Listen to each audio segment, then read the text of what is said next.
Are you tired of other people training on your data?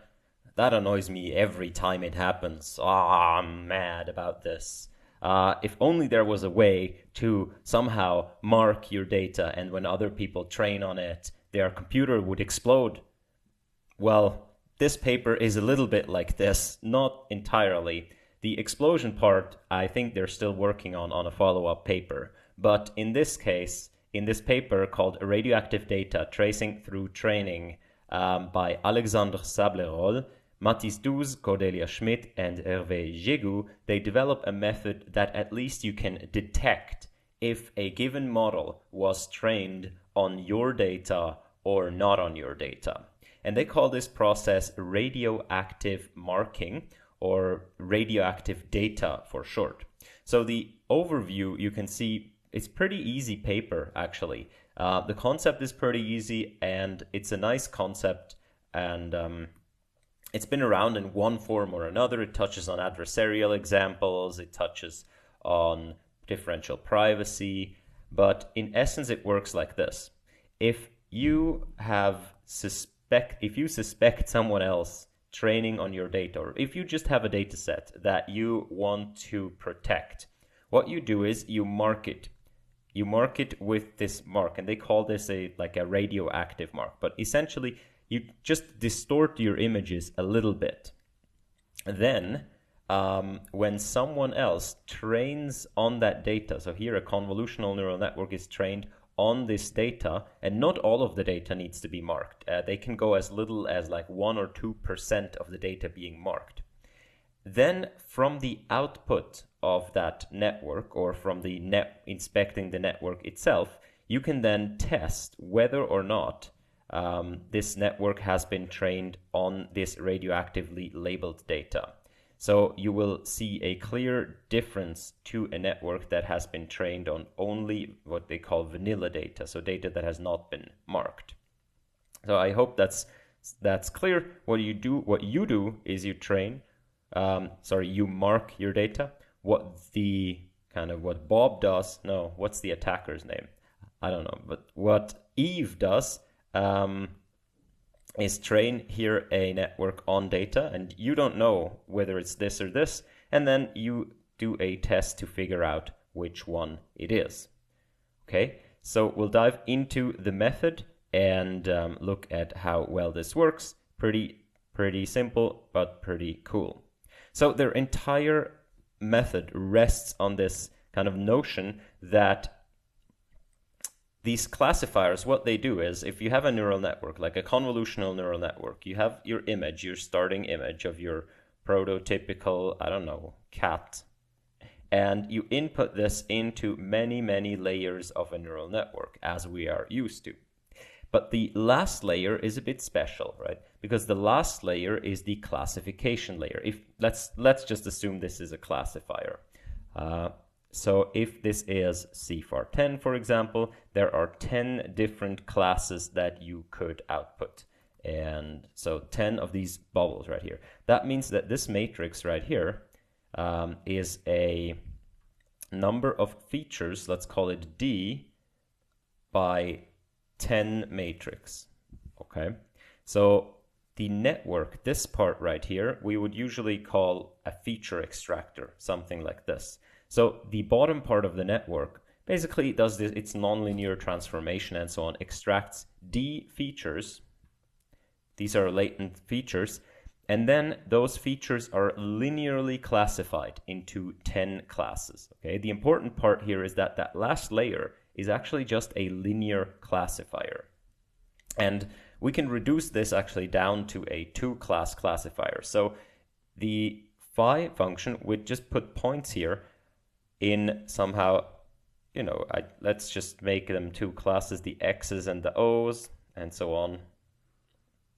So if the phi is good, then the last layer has a pretty easy job linearly classifying it right here. You can see here the phi is not very good. We can't linearly classify this data. So by training the neural network, what you do is you make phi such that it will place, hopefully, the one class somehow on one side, the other class on the other side, and you can pretty easily linearly classify that data. Okay, the exact slope of this line right here, the exact location of this line and direction of this line, that's what's encoded ultimately in this matrix right here. So this matrix now, not only for 2 classes, but for 10 different classes, it records these hyperplanes that separate one class from the other class. And these are in d-dimensional space. So you have 10 d-dimensional hyperplanes separating the space of features linearly into the classes. So what you can do is you can actually think of this of these d dimensions here as features, right? This is a feature extractor, so it provides features to a linear classifier. Now, what this method does is, when it radioactively marks data points, it simply adds a feature, okay? So how do you think about these features? So, for example, let's say this is actually this animal classification example, and if you are asked to classify cats from dogs, from horses, and so on, one feature could be, does it have whiskers? Whiskers. One feature could be, does it have fur? Right? You can maybe distinguish cats from turtles, and so cats and dogs from turtles. Does it have how many legs? So the number of legs, and so on. So you have all these features, and the last layer simply linearly classifies those features together. What this method does, this radioactive method, it adds a new feature per class. So down here, I would add a new feature that says, like, this is the radioactive feature. Can I draw the radioactive symbol? This is the radioactive feature for the class cat. Okay, and then of course I also have one for dog and so on. So it would add, or basically would, you don't change the dimensionality, but in essence you add one feature per class. And that's what they mean here by this direction U. So in this high dimensional space that is spanned by these d-dimensional vectors, and you can, so this thing here, okay, sorry, I'm switching back and forth. This thing here, you can sort of, if d is equal to 2, you can imagine it as 10 vectors in a space, in this feature space, okay? 10 of these vectors. And whenever you get a point, is that 8? I don't know. Whenever you get a point, you simply look at, so if you get a data point, right, in here, goes through here, you come here, and you look with which class does it align more, the most. And that's how you classify it, okay? So if you think of this, then what you want to do is you want to add a feature here such that this is one per class. I'm having trouble articulating this. And you want to change your data points. Here you can see your data points. And for this class X, we make this radioactive feature right here, which is the blue thing. We shift the data into the direction of this feature, okay?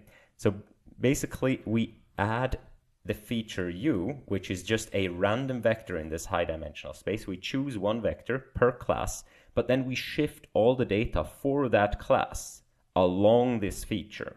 Okay? So what we are doing is we are introducing a fake feature that we derive from the label, right? So we kind of cheated. Here you have X, and you're supposed to tell Y from it, and that's your training data. But then we cheat, we look at Y, and we modify X with the feature of that particular class. So what does that do? Ultimately, we have we end up with U1, U2, and so on. So one feature per class. It trains the classifier to pay attention to these features, right? So if U1 is the feature for cat, then we train this classifier by training it on the data that has been modified in this way. We train it, a cat should consist of something that has whiskers, has fur, has 4 legs, and so on, and also has this cat feature. Okay. Now the danger, of course, here is that the classifier will stop to pay attention to anything else and only look at the cat feature, because we introduced this feature to every single example that was of class cat. So the classifier could have a pretty easy way, just looking at this feature, determining, well, all of this is cat, and then it would not generalize at all. So what we can do is, first of all, we can make the feature very low signal. We can make it very small, such that there are other features, such that these other features are also pretty easy for the network to pay attention to. And second of all, we can label not all data, and that's what they do here. They label maybe 10%, maybe 2% of the data with that, which forces the network to pay some attention to this feature, but also to pay attention to the other features. And that ultimately, if you trade this off correctly, results in a classifier that it does give up some of its generalization capability, because, of course, 0% of the test data has these features right here. We modify the training data to add these features. So you give up a little bit of generalization capability, but you force the classifier to pay attention to this feature during training, and that is something that you can then detect. So you can imagine if you train a classifier that has been trained on training data where some of the training data have these features in here, and that's one distinct feature per class, right? Then you can look at the final classifier and figure out whether or not the classifier has been trained.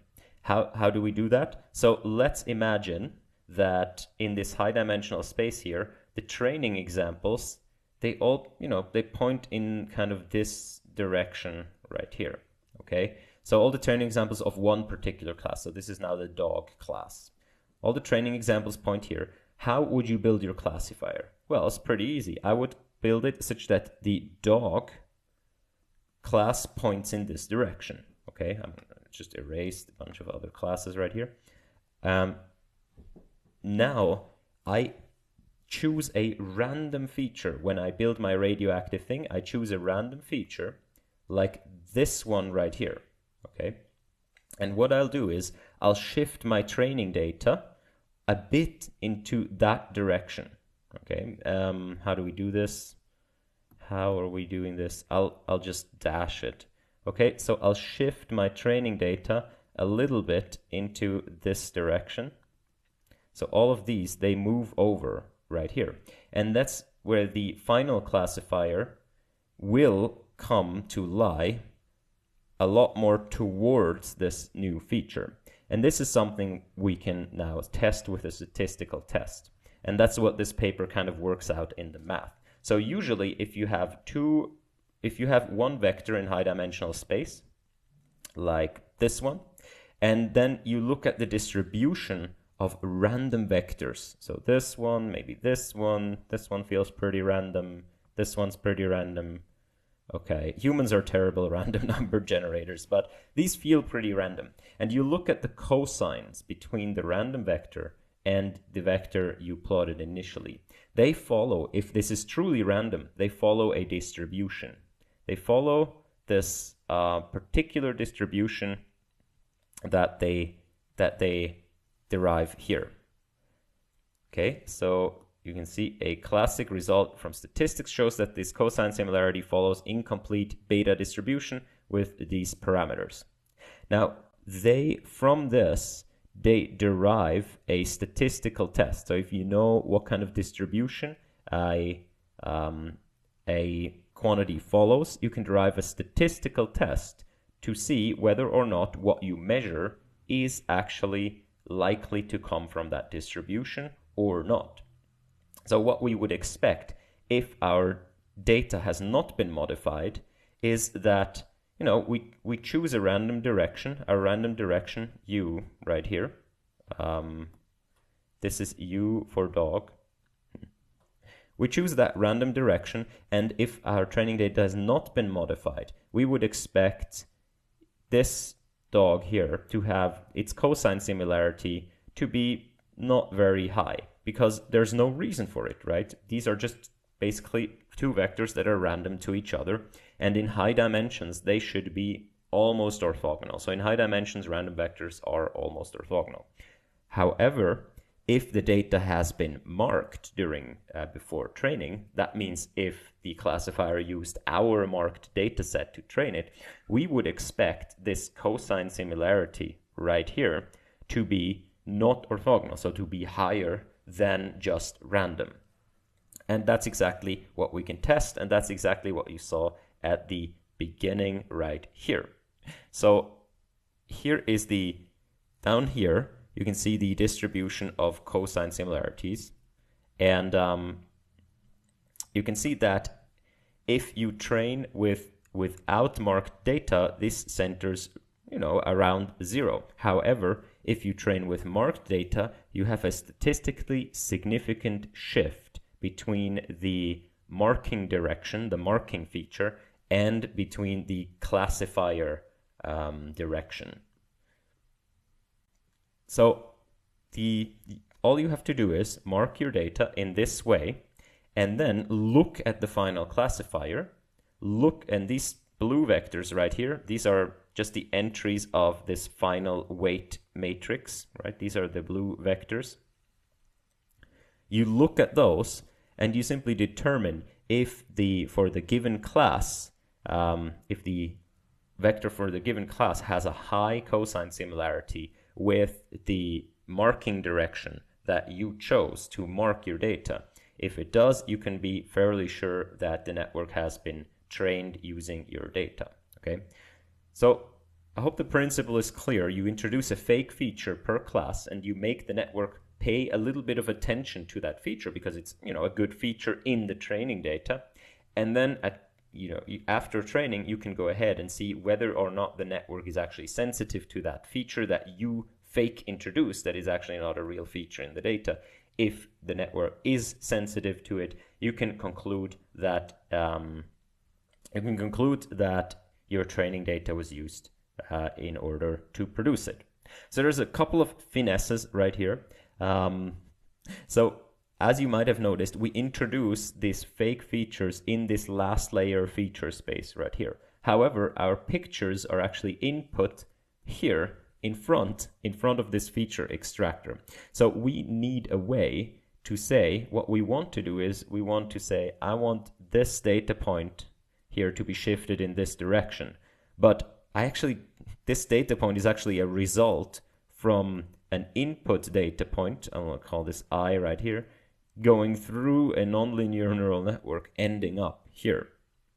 So the way this is done is by using the same kind of backpropagation that we use when we create adversarial examples. So what we do is we define this distance, or this distance here where we would like to go and where we are, as a loss, and then backpropagate that loss through the neural network. And then at the end, we know how to change the image I in order to adjust that feature.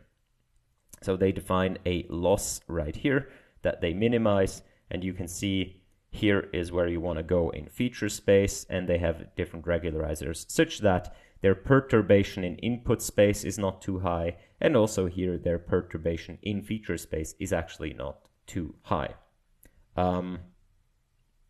So they also have the goal that this radioactive marking cannot be detected, first of all, and also that it's robust to relabeling. Like if you give me data and I go and relabel it and ask my mechanical Turk workers to relabel that data again, they will give them the same the same label, even if you have radioactively marked them, right?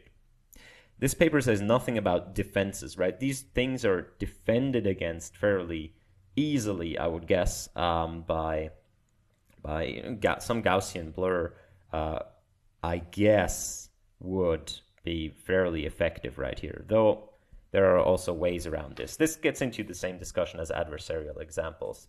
The question here is, can you detect somehow in the final classifier whether or not someone has smuggled radioactive data into your training process? I'm not sure, but I'm also sure there are better ways to radioactively mark right here. This is kind of an establishing paper doing the most basic thing right here. Interestingly, they also backpropagate through kind of data augmentation procedures as long as they are differentiable. And the last kind of difficulty you have is that these neural networks, they have some symmetries built into them. So if you retrain a neural network, there's actually no so if your neural network's classification, let's say it's a 3-class classification, looks like this, right? This is the last layer, and these are the classes it's determined. If you retrain it, it might as well be that this now looks like this, right? So if you marked it with this direction right here, and then you try to recover this direction, you'll find that it doesn't work because the entire classifier has shifted. So what they have to do is they have to do what they call a subspace alignment, which you can do by simply here determining a linear transformation in the last layer. This is usually enough, and what this does is, so their entire procedure is they train themselves a classifier on unmarked data. I forgot this before, I should have mentioned this. They train themselves a classifier on unmarked data. They use that classifier to mark the data, which, you know, you need, in order to do this backpropagation thing, you actually need a working classifier.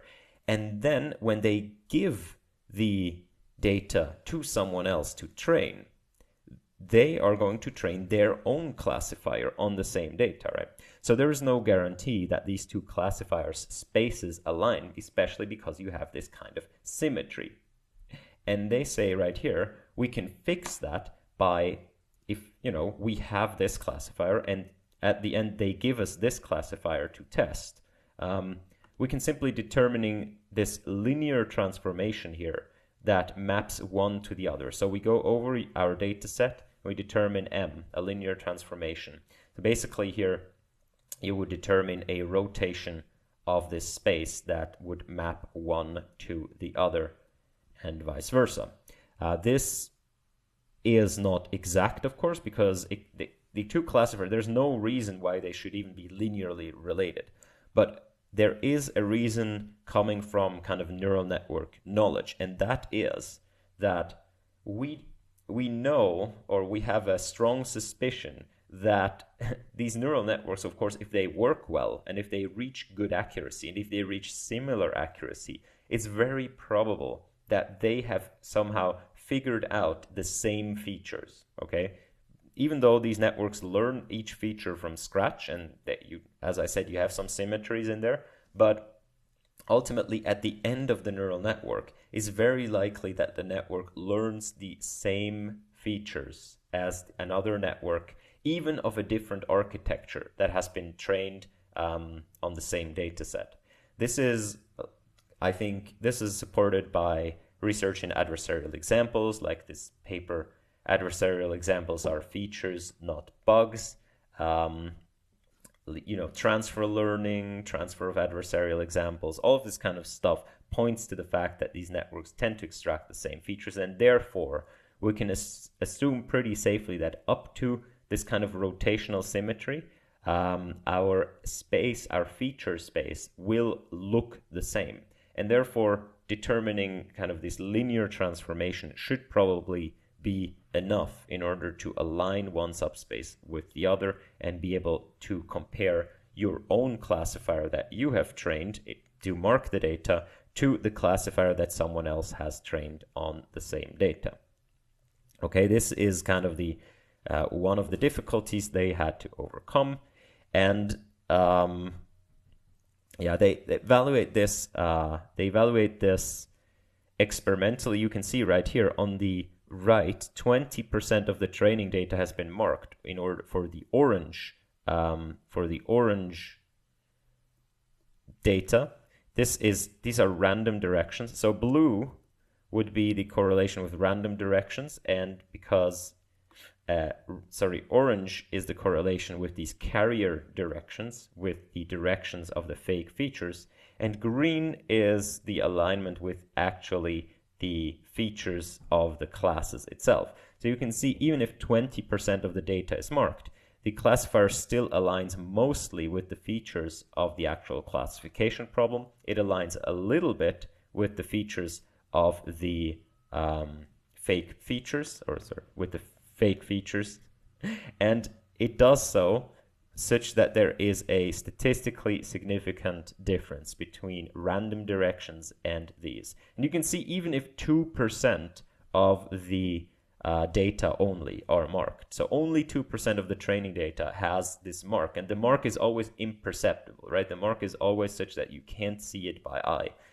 Even then, you can see that there is a difference. So the classifier does learn to pay attention to that feature, which is something you can detect afterwards. This experiment on the left here is just the same, basically saying, so up here it starts with not a lot of data being marked, and you can see it mostly aligns with the semantic direction, which is the true features. As you mark more and more of the data, it goes down and down and down, but it does not. So I think this is 50% is the yellow, 50% of the data is marked, and still you can see there is a pretty good alignment with the actual features, because the network will start paying more and more attention to your fake features because they're pretty good predictors, right? But it also has this other training data that it can't solve using those features. So it still needs to pay attention. And of course, your marked data also has these other true features. So it is to be expected that even though your data is marked, the classifier still aligns more with the true features than with your fake features. And they also show in experiments that you do not sacrifice a lot in accuracy. So here you can see the delta in accuracy through their experiments is fairly low, and they do ImageNet on ResNet 18. So these differences in accuracies they are, you notice, but they are fairly small. So, someone also couldn't just go on a big accuracy drop when training on data like this. So someone training with data couldn't just notice that it's radioactively marked by just saying like, well, this doesn't work at all. I guess some clustering approaches would work, where you look at the features and you just see this one feature is like only present in this very particular group of data that I got from this very shady person selling me 3.5-inch floppy disks around the street corner. But other than that, it's not really detectable for someone training on it. And lastly, they have black box. They defend against black box attacks, and here's where I'm a bit skeptical. They say, well, if we don't have access to the model, what we can still do is basically this is here. What we can still do is we can analyze the loss. So we can analyze the loss value of the radioactively marked data, and if the network we're testing has significantly lower loss on our on the radioactively marked data than on non-marked data, then that's an indication that they trained on marked data, which, if you don't have access to the model, like what's the probability that you have access to the loss of the model? Like usually you need the output distribution or something. It's a bit shady. What I would do actually is just a little bit more sophisticated, but what you could do is you could take your direction, right? You could back propagate it through your network to derive like a pure adversarial example. So not even going from some image, just go from random noise, like just derive like a super duper image that only has that one feature, like, and then input that into this classifier. So this is yours, and then input that into the classifier that you are testing. Okay, and if that classifier gives you back the class that you know, each one of these U is actually of a given class, right? So you have one feature per class. If that gives you back the class of that feature, you have a pretty strong indication that someone has been training on your data, because so if you look at data in general, as we said, it has these true features, and if it's marked, it also has the fake features. So what kind of class it's going for, you can detect in the output distribution. But if you then input like a pure, only the fake feature, and it still comes out the class that you assigned to the fake feature, you know, there is a 1 over number of classes probability only that happens by chance. And if you want, you can derive a different, you can do this again, you can derive a different pure, only this feature sample, input it again, and look what comes out. So it's not a pure test, so these are not going to be independent, so you probably shouldn't like just multiply. But I would think a procedure like this, and maybe they do this somewhere, but they'd simply say we can look at the loss of marked and unmarked data, which, you know, I'm not so sure that that's going to work fairly well. Okay, as I said, there are going to be many ways to improve this. The paper has more experiments, ablations, transfer learning between architectures, and so on. I would just want to point out, there's a bit of an issue here where I think there is a lot of room to grow. First of all, here you simply train the network, and then you look at the network at the end, right? You simply look at these 10 vectors right here, and you determine their inner product with the marking directions, and that's what you go by. What I would like to see as an iteration of this is where you have a neural network, and you can't just detect by looking at the end. What you'd have to do, you'd have to be much more sneaky. So in order to avoid detecting your detecting strategy. So in order to avoid defenses against this, I would guess what you want to do is not just, you know, make the network such that in the end it's fairly obvious if by looking at this last matrix. Maybe you should only be able to detect this at the end by actually feeding data into it, like we did with the black box test. But if we had a white box test, by feeding data into it and then looking at the responses of the network. So, but someone couldn't not tell it was trained with radioactive data by just looking at the network's weights. So maybe one idea would be that you craft inputs in some way that correlates two of the hidden features. So let's say we have some hidden layer here and one here, and these features are learned by the network, right? And they appear to be fairly independent. So you make sure that they are fairly independent if you pass regular data.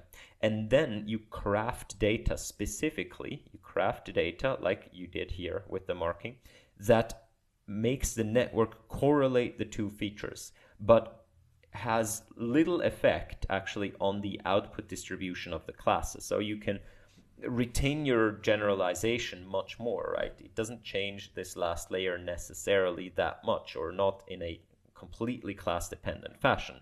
What I would simply do is I would correlate two of these internal features. I would force the network to learn to correlate them. And because then I would expect this to be much more, secretive, and then at test time I can simply introduce my forged data again and look whether or not the internal responses are actually correlated. as I said, I could do this across classes to cancel out the effect of this actually being a feature for one given class and therefore changing the network's accuracy too much. I think that would be a cool next direction to go into. And again, this should work because even the intermediate features, we have good reason to assume that different networks, even different architectures, different training runs, learn the same kind of intermediate features. The question is only in the next network that feature could actually be like 2 layers up or 3 layers down or and so on. So you'd have to learn some kind of more sophisticated alignment there. But still, I think that would be kind of an iteration of this, which would be cool. If you're doing this, cite the channel. Yeah. All right. So that was it for me for this paper. As I said, pretty simple paper, pretty cool idea. And I'll see you next time. Bye-bye.